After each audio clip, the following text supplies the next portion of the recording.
everybody. We are back for act number 2. The Deer Hunter. Whoa, man. Let's do it. My name's Alex. I go by the Fantasy Football Hustler. Nelson Tynes, actor here in Hollywood. I'm sorry. I thought you were done. No, go ahead. Come on, man. No, mine's hella ignorant. Go ahead. Oh, is it Nelson Tynes? I'm in Hollywood. Here we are. I'm in L.A. Okay. You're next. Yeah, I'm Lance Bogard Strong, French. What was that shit? What did I win? Was he cyclist? Yeah, world-renowned cyclist. I cheated. Recyclist? Yes. Fucking steroid cycle. Do you only have one ball? Yes, What? definitely. No, what are you talking about, man? Lance Bogard Strong. Yeah, Lance Armstrong's only got one ball. How would you know that information? What's going on with that? I don't know that. Nelson's so confused. We're on a totally different show right now. Holy smokes. Last time on Silver Screen Breakdown, we get to meet Mike and Nikki and the whole cast of crew and characters. We have a wedding. We have an after party. They go hunting in the mountains. They catch themselves a deer. And then it cuts right to them going into Vietnam. And that's where we are picking up at. For boom. Boom. What do you think of the Vietnam scenes, Nelson, compared to some of these other Vietnam War movies that are circulating out there? Oh, they were pretty quick. They didn't last that long. So we saw a lot of prisoner of war, pretty much, scenes. Mm-hmm. They seem very real, uncomfortably real. Yeah, War has been trapped in the water and in a cage at the same time. Yeah, There was explosions at the beginning there, so we went from that transition to Buddy Boy. I don't know that character's name, but playing the piano, them all in a doze state. Then they're in Vietnam right from there. So like that kind of reminded me of the like punch. there's a scene in Platoon. Remember Right that? into the war, though. That was good. Say it again. I There's like a the scene where plunge they- right into the Oh, go ahead. war. Oh, my bad. I didn't know you said go ahead. No, I said that scene reminded me of Platoon. Remember that when they napalmed it? Yep. Yeah. You Woke got up. the guy radioing it in, and yeah. Because Walken's character comes, and it seems like the rescue, that he bumps into Michael, De Niro's character. Hey, Yeah. Michael, what are you doing here? So it seems like they come to save him unless they're captured. I guess Oh, in so the they were distance, separate. Yeah. there's a bunch of soldiers from, I guess, the north coming to get him, right? This is one of the big gripes, because we had so much build up with the wedding and the after party and all that, but they never really show how they get captured. It just goes from the bombs going off and they just dive backwards or whatever, fall backwards, whatever. And then the next scene, we see them in, what is that, a little In Prisoners of war. river cabin or something? POSs or POWs. If you look right before it goes to the POW, if you look, okay, when Walken finds out that it's De Niro's character, right? And then it cuts to a scene of a bunch of guys coming out of the jungle there. You see that on the distance? Okay. I wasn't sure what that was, but I would say, based on us not knowing how they got into prison wars, I think that was the opposing army, probably Northern Vietnam soldiers coming in. There's so many of them, they captured them. That's the only way that makes sense. Yeah. That's what they referred to. They had the choppers and stuff. I don't want to keep saying that if that's derogatory. That's What? That's what they referred to themselves as, right? The North. I'm pretty sure. Their regime was the Viet Cong, right? Yeah, I think so. I'm not even positive. It wasn't just what Americans referred to them as. I don't want to be a scummy. I don't think so. Now, okay, this Well, original. Yeah. The original, okay, so this original script, it had nothing to do with the war. It had everything to do with Russian roulette. And that's pretty much this next scene, is we're getting a big, we'll just call it the game, because this is the game that they're just playing. This is the, go ahead. It gets wild. And so the first adaptation of this script is about a guy who would go to Las Vegas to seek out these Russian roulette games in some kind of underground world in Las Vegas. And then it turned into them wanting to touch on the war because it was such a taboo subject. And war this one set it off. Yeah, it only ended a handful of years before they made this scene. So super taboo. And Man, you find out real quick what is going on.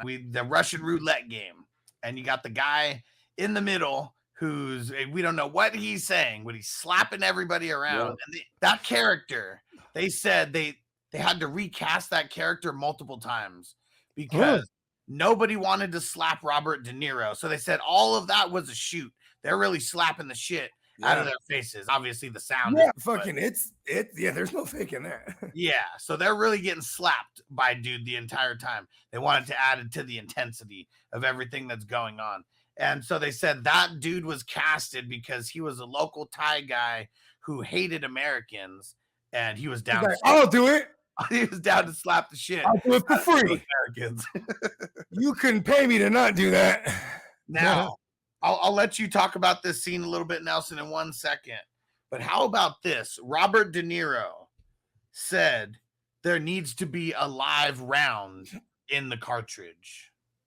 Every single scene that they are doing with they're doing Russian roulette, and they're pulling that hammer. There's a live round in there. What's crazy too is I also heard that was as something he would embellish on in interviews after, but also too there could be some truth to it because letting everybody. I don't think there was. Letting everybody. If you tell that to everybody on set, like what you're gonna get out of that is gold.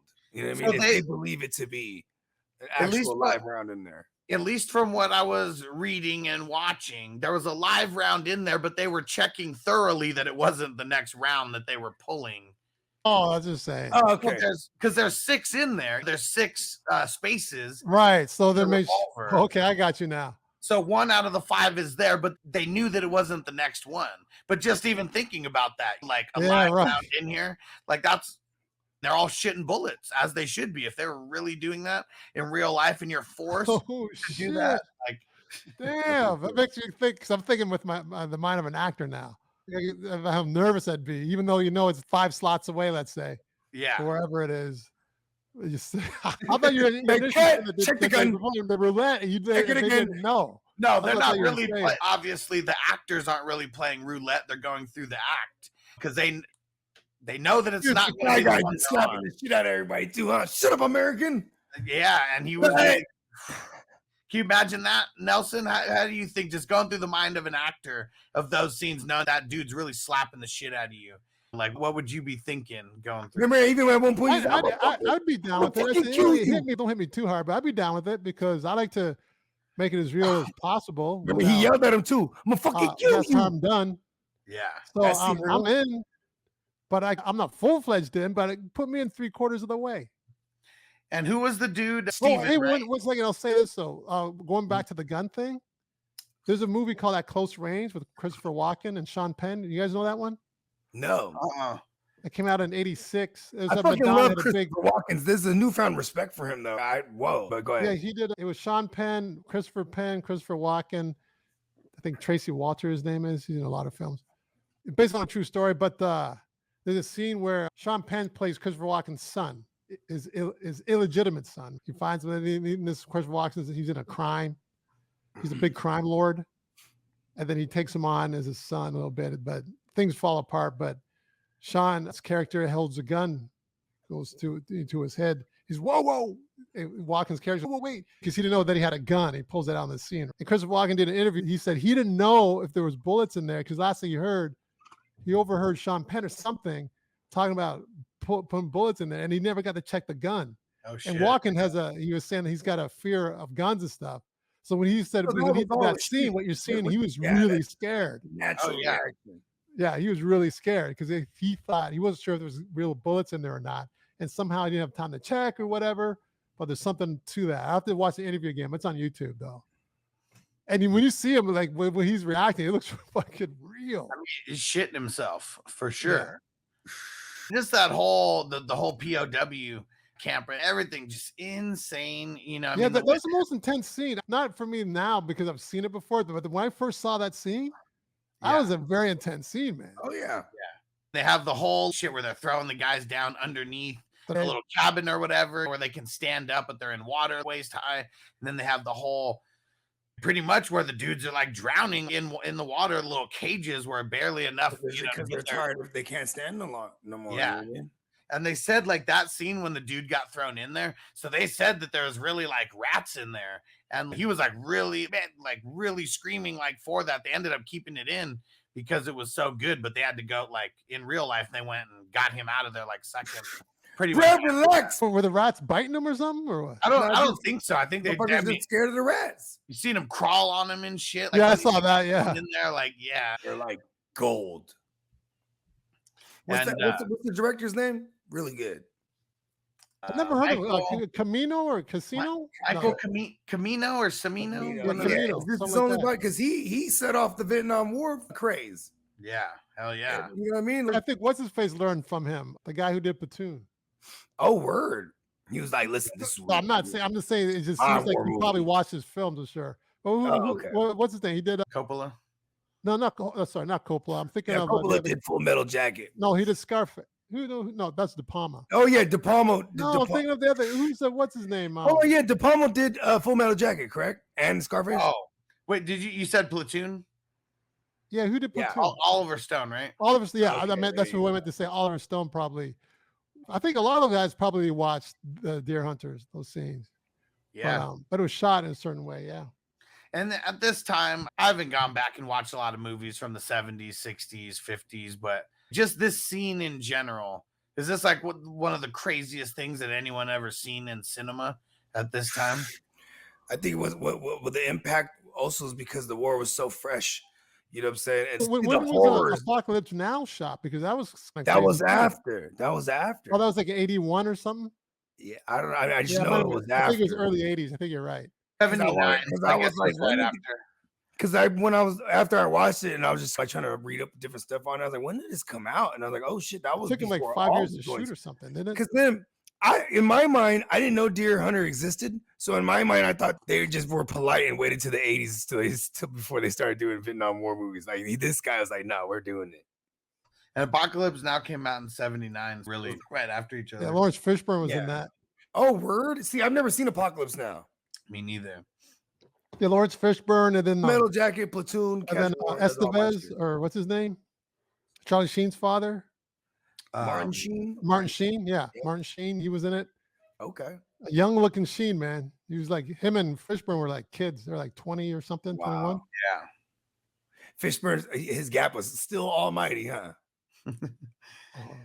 Even seeing Robert De Niro in this and Christopher Walken. Man, Christopher Walken's like so young. And he was like 35 or whatever after we went and looked at it. Because he got the strawberry. Was Walken 35 in that? He looked even younger than 35, didn't he? He looks younger for sure. But yeah, we checked. He was like, even in the he was 35 when he came out. Oh, what do you mean he came out? No, when the movie came out. Okay. Oh, you're talking about one testicle. You're talking about when he came out. I was Lance Bogard strong. I was Bo Arnold Schwarzenegger in the first act. I'm Lance Bogard strong. I'm just one ball, one testicle. Kick it with Tom Green. But we got two balls together. It got real crazy when they they threw in the cage? Stevie. And then, man, Robert De Niro, he was just like it was almost like he was a different person when they threw him down in the water and he's talking to Nikki and he's like, he's already gone. Look at him. He's in a dream and he's never coming back. He's gone. Bro. Nikki was out there, bro. Fucking, that's my bad. I keep fucking the names of. Well, Nikki's Walken.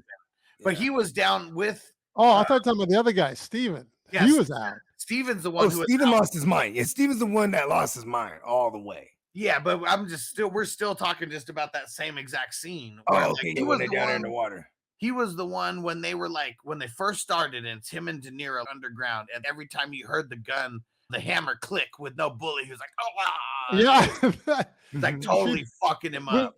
With the acting for him to do that was friggin' amazing. Yeah. I was just like, you felt for him, didn't you? Because his torture is his torment is to their amusement. Yeah, for sure. Yeah, for sure. They're loving this shit. And then the odd time that it would go off, like through the guys, with the bullet would go off, he was just like lose it. Yeah.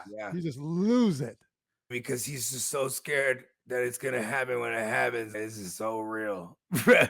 And I listen, bro. You know and what? De Niro was crazy too, because De Niro, he just keeping his shit together. He was like, "Fuck this shit."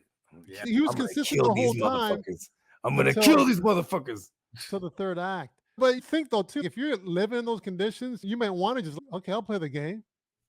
Maybe that's what Nick was doing. Okay, let's go. Let's do it because you got nothing to lose. You're already captured like that. But the samurais they had that right where if the samurai way was like, listen, you know what? I'll just kill myself. They had this whole thing. They carried a specific knife too on them, on their armor. All right. They had their katana. They had this small little blade. It was designed for them. You know what I'm saying? Instead of getting captured or being a war, and you spin it and you pull it up.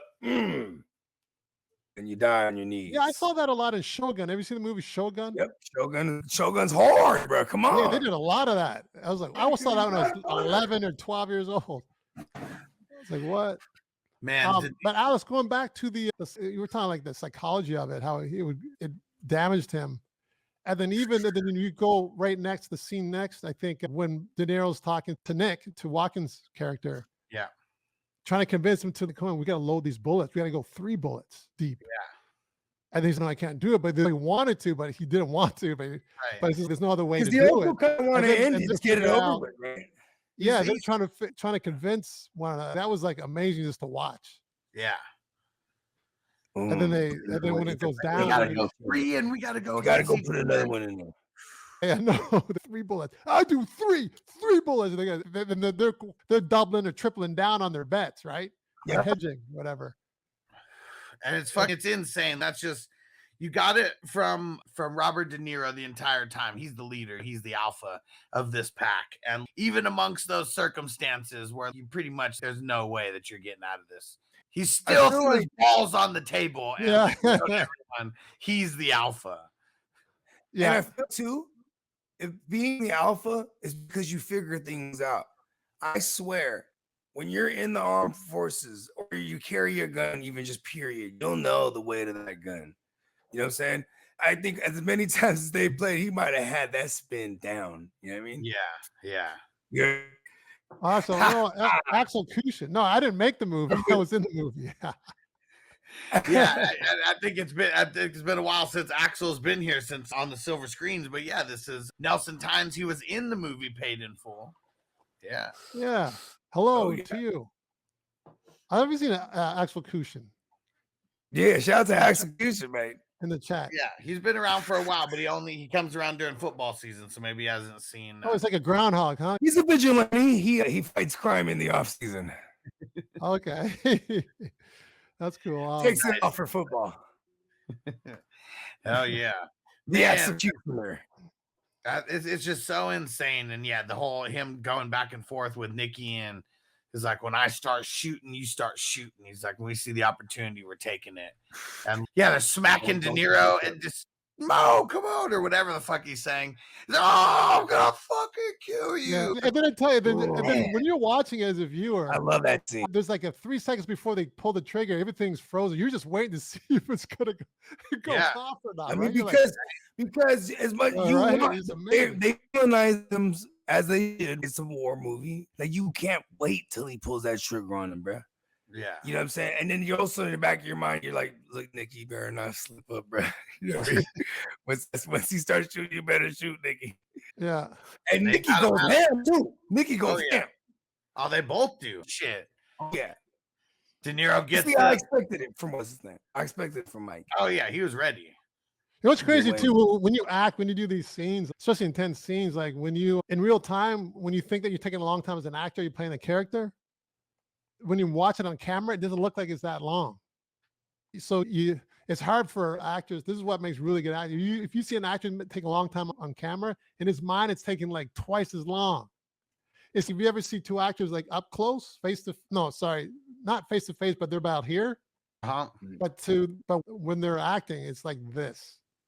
So everything's magnified on camera. Yeah. Things that you think it doesn't take a long time, it takes a long time. It doesn't take that long. You think there's normal actually really close in real life. Even when the editing on there was pretty like straightforward too, right? Like there weren't really too many cutaways from that part, from when he slapped him, then when he was yelling that shit at him, and then he fucking. The slaps are quick though, always from a certain angle from the POV of the slapper though. Yeah. Okay, so so there was cutaways right there. Okay. Yeah, I think they're cutaways. Yeah. Yeah. But it was they're really slapping him not. Yeah. Oh, he's that. I wonder how many times he had to slap. It's like, you know what? Let's do it again. Yeah, I know, right? And Bobby, I think that was good. I think that was good enough. Let me really get you on this one. Let's do another one. Yeah. Man. Camera wasn't rolling. Let's do it. We missed that one. That was good. Like, they didn't say action. My bad, it was a warm up. You know what I mean? Hold on, let me just really get my thing together. We almost talking about... He actually has a New York accent. Hold on, let me get this together. Hold on. Man. Man. Man. He was getting all right. Man. The act 2 was she's mainly talking about like that, the whole exchange of the roulette. That's what this movie was all about to me, to be honest. That's why it makes sense when you said it was based on. They wrote the story all the way around this. Right? Yeah, for sure. It's the most intense shit throughout the entire movie. Not even close. Nothing else comes close to it. Maybe minus some of these other scenes. Right now, right after, finally, they both had to they both had to pull the trigger twice. Man, they still had to make sure 3 bullets in there. They still had to do it. Had to do it once each. Then De Niro gets it, shoots the dude, and And now not only is he ballsy for saying put in another bullet, it's so they could unload on them motherfuckers when it comes to. You know what I mean? Yeah. And Mike shoots one of the guys, shoots the guy right by Nicky, Christopher Walken. Then he gets the automatic, and then it is a wrap. Place. It was a wrap. Everything up. That happened so quickly, man. It's hard to follow. Yeah. But yeah, I definitely rewinded that one a few times. That was, hey, listen, bro, because revenge. So they get out. So we move on from that. We'll go to they pick up Steve in the cage. Yeah, let's go get them about that. Let's go get them about that. So they water. Kill all the capturers. Yeah, the detainees. Or no, they kill all the detainers. And then they grab good old Stevie boy. Yeah. And they're on their way down the river. Yeah, and they looked just I don't know how they What were they saying too about the river? Because I was like, or am I mixing another movie? They always say because you go to the river, that's how you're gonna find. They don't really say anything about the river. I'm confusing it with another movie because they always say you go to the river. You go to the river. See that current. You just see that current like just taking them like really fast. And then there's like a broken bridge or something. And they all just jump on that broken bridge. And then that's when one of the helicopters comes and they're able to get Nicky. But who was it that fell? Was it Stevie? That fell? Yeah, it's Mike. There, he's holding on to the landing part. The legs. Yeah, there you go. The little legs. And then Stevie's holding on as well. And then they just little by little, he just completely falls. And then Mike lets go to go get him. Hits his leg on a rock. Like Mike is like pulling them pretty much all the way to shore. And then you see him pull up his shit and his whole bone is sticking out. Sticking out. Oh. Yeah, he comes back and he doesn't come back the same. No, you could already tell the way that he was gone mentally after. And then physically too now. Because he couldn't feel his legs and stuff. Yeah. He was messed up. Yeah, and it seemed like Walken was fighting with Nick was fighting with the guy. So I was thinking, what is he captured? But no, he was trying to because he was in distress over them not getting on, right? Yeah.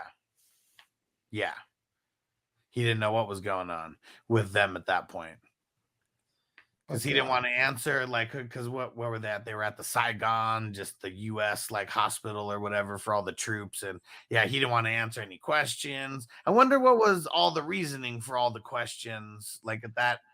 Exactly. It's because you don't Russian name and stuff. They also they'll ask you things like your body count. Even it's for consensus. Everything is for consensus, bro. They were asking him a lot of what was your parents' like names? What? Yeah, so to know if he's there though. Just to know if he's there though too. Okay. They ended up crying over going. He was messed up there. So we kept thinking about his parents. Then he just couldn't talk. They all went to a place mentally, I guess, besides Mike. It looked like he held it together out of everyone, but everyone was completely fucked in the head after that experience. You know why it's called the deer hunter now? I think the mushroom epiphany, bro. It's because when you go out deer hunting, bro, you got to keep your shit together, right? You got to keep it together. You know what I'm saying? That's probably why he didn't like going hunting with those other two fools. You know what I'm saying? Yeah. Well, he didn't run down the street naked though. Yeah, that's what's crazy. Like when I think he has shit together, he's out there, bro. He ran down the street naked. What was that about? He was wilding kissing out. the bride and stuff. Wilding So come on. He was Is that a did he have like deer pheromones on him? He's like, I'm gonna catch me a big one today. I don't know. Yeah, I don't know, man. But for the most part, you're right. He had his shit together enough to get them out of those situations and to get himself navigating right. Yeah. And it's really, the whole Vietnam is really short-lived because that's like the end of it. Like right there is really just that big. It's really the aftermath here. Yeah. Yeah, like I said before, it's a lot of it's the psychological effect. That whole movie is more of a psychological thriller of how it played on them as opposed to any action. And like I said, in the first act, not a lot went on the first act. They're just living. Yeah. It's really to hammer home how sane and sound of mind they are until the war, for real. Right. The normal lives that they were living, and it's the exact opposite after war. Before the liquor store started letting, like the local one they really started letting us buy the shit when we were kids. We used to shoulder tap this one dude, and ironically, his name was Steven, bro. He was a bum, and he would always be walking around. He was a good man. Like, he was always fucked up, like from the war. And then we'll get him some fucking drinks for getting us drinks. And then he'd be out there fucking telling us war stories and shit. And he was just out of his mind. You know what I mean? Yeah. And it was just normal. Oh, that's like, where's crazy old Steve in that, right? Like, you know what I mean? Yeah. The war really fucked up a lot of people, man. Really fucked up a lot of people. And one of the things that was crazy is they really didn't want to bring the heroin like into this movie. They do at the end. Spoiler alert. We'll talk about that. Yeah. But so many dudes going over there and getting addicted to heroin like nobody's business. So I wondered. So once they're in the hospital, do they just stay there, or I guess wait until they get called back to go home? Huh? They just hang out. That's what I'm assuming at that point is, hang out with brothels and stuff. And like even Nikki, and he didn't even go home, right? That's what I was thinking. Oh yeah, then Michael hung out for a bit, but. Yeah, they both hung out for a little bit, it seemed, because one of the scenes that you see like right after, and this will be like jumping into act 3, is Nikki's like walking around, just walking the streets, goes into some kind of bar, and it's a bar brothel type of place where get your fuck on. And he goes back. It's a whole wild scene where it's just so normalized for them. It's just she takes him back to the room, but like her kid's right there. And then the kid starts crying, and Nikki just starts losing his mind. It's like, what the fuck is going on here? Can't be kid crying. I'm out of here. Yeah. I'm supposed to get my dick hard with this fucking kid right here. Yeah. Crying and shit. So he would have been okay with it if the kid was quiet. Yeah, it's only when the kid started crying. Then he Have you ever been through that, Bogey? Huh? Have you ever been through that, Bogey? Listen, man, I have 4 kids. Like, it's not even waking the kids up. My own kids. I'm not fucking at least his kids, though. I've never been in that situation where fucking in front of someone else's kids. No, I've never done that. No. But your kids, you have, though. Hello. When you have a 2-bedroom house for a while, it's gonna happen. Yeah, that's funny, man. Then he starts walking around, Nikki, that is, really just walking around aimlessly around. It seems like a seedy little part of wherever the hell part of the city they are. And then here's like a gunshot, like just starts walking over there. The Fight Club. Yeah, meet some. I don't even know what the dude's name is, but some real creepo. But he's like, he's a Frenchman. Yeah, he's the guy. So I understood quite a bit what he was saying, but okay, I turn on the subtitles and then I can understand the French. Okay. Oh, but they have subtitles for the Chinese, though. Well, see, that's the thing, though, is because the French colonized Vietnam at one point. That's why there's a lot of French Vietnamese cuisine, like a French influenced Vietnamese cuisine and stuff. Yeah, that's why when you get a good banh mi, the Vietnamese sandwiches, it's always on the French baguette. You know what I mean? Okay. Fire. Cool. And listen, hold on. Just like the Moors had took over Sicily at one point. So that's why Italians have that melanin, bro. You see some Italian women, they, you know what I'm saying? They real curvy, you know what I'm saying? And same thing with the Vietnamese women. You'll find some really busty, bro. Yeah. Actually, I've seen I grew up in a place where there's a lot of Vietnamese. But they're petite at the same time being busty, right? Fat titties. It's that French shit, bro. It's in them. I'm just saying. I had this Filipino dude I knew. I still know him, but I don't see him much. He told me that the original blacks, the original Filipinos are black. I go, get out of here. I mean, he's Filipino. Same thing with the original Samoans and everyone came from Africa. Samoans, I know that because they still everybody came from Africa. But it's all the islands. Think about this: it used to all be at one big place at one part till like it started breaking up and then moving over. The Panacea or something, right? When you talk about 100 years, you're not going to see the continent move. But when you talk about the course of like 100, 1,000 years, you know what I'm saying? Like, just because we only have written history, quote unquote, that goes back 1,200, maybe 2,000 years, doesn't mean we weren't around for fucking millions of years. Think about like world catastrophes. That'll erase the world's data for a while. You know what I'm saying? Yeah. That's why we still have like megaglyph sites and stuff like that. Quebec Tepe and places like that, where you don't know where the fuck this came from. It's old as fuck. It was like around whenever the fuck they said the humans wasn't around. They lied because who the fuck built this? You know what I mean? And before we jump into Act 3, Axelrod had a question. He said, how long did it take to make Paid in Full? Not that long. We started shooting, I think end of July, early August, and then we finished end of October. So August, September, October. So this post-production? About 3.5 months we shot. Talking about shooting? No, we actually shot for 3.5 months. Post-production, it took 2 years. We shot in 2000, came out in 2002. It got delayed a year. It's supposed to come out in 2001, but Harvey Weinstein. Yeah, I was going to say, because didn't they have like the Kill Bill and or whatever they were putting out prior to that? I'm pretty sure they probably put Paid in Full. Okay, we're going to push this back a little bit. No, they pushed it back because of Weinstein. What happened with that? Some controversy with him. They pushed it back. Yeah. Didn't what's his name? Slap him or something? Dame Dash? Something like that. Dame Dash flashed on him for something because he tried to get at Stacey Dash, his sister. Oh, I don't know. Really? I don't know about that. It was something, but it was like in a different movie or a different something. Like he different movie? Some kind of casting call, whatever it was, where it had something to do with his sister. I don't know. I don't know the interest. I heard that I just heard he pushed it back. It could maybe even been with Aaliyah because she was getting into acting. And who did the Queen of the Dam? Was that Aaliyah had nothing to do with.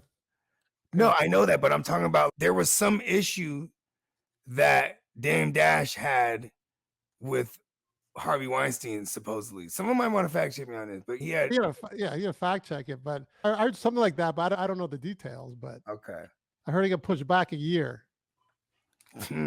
And Axel said he puts Paid in Full in his top 5 hood movies. I like it. I'm with you. Yeah, sure. What are they? I'm not even put it Boys in the Hood. Shit, it might be top 3 to me. Yeah, Boys in the Hood, The Belly, those are up there.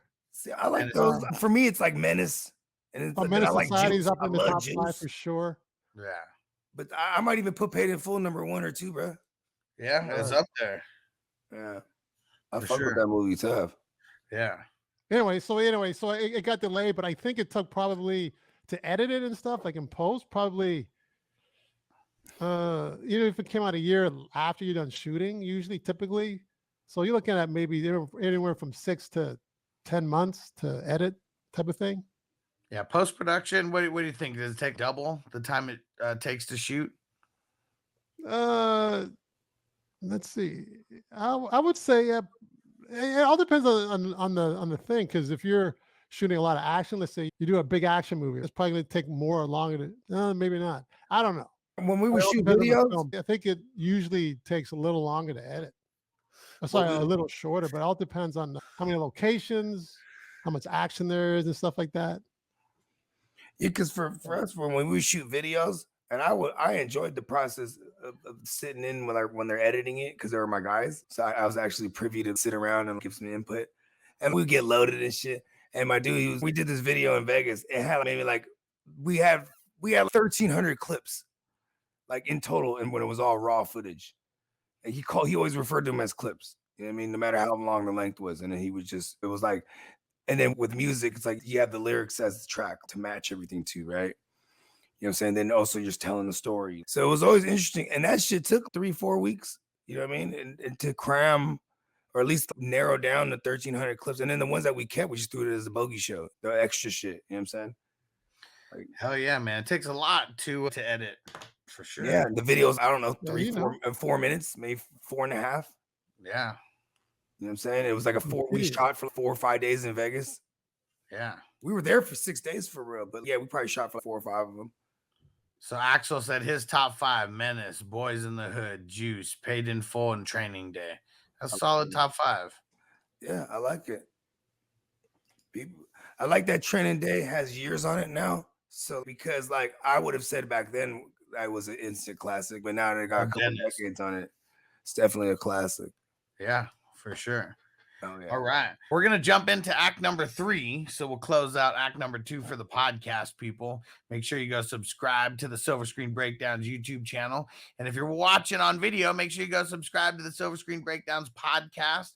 Even if you don't listen to podcasts, go hit the automatic downloads. Go leave us a 5-star review.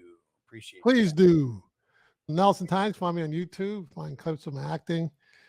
Got a couple on one channel, a couple different videos, montages, and demo reel, and Instagram, Nelson Tynes _. Yeah, and I'm Lance Bogard Strong, 1 ball and all. You're lying, man.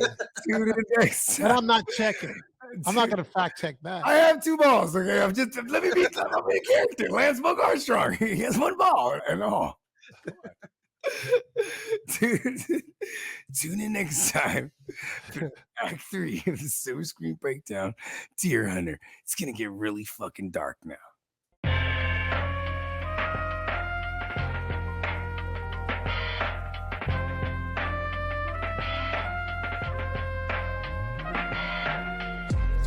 Silver Screen motion picture shit. This ain't a dream, we really lit this shit. Don't intervene, yo, we with this shit. That's where the most high, we the most lit.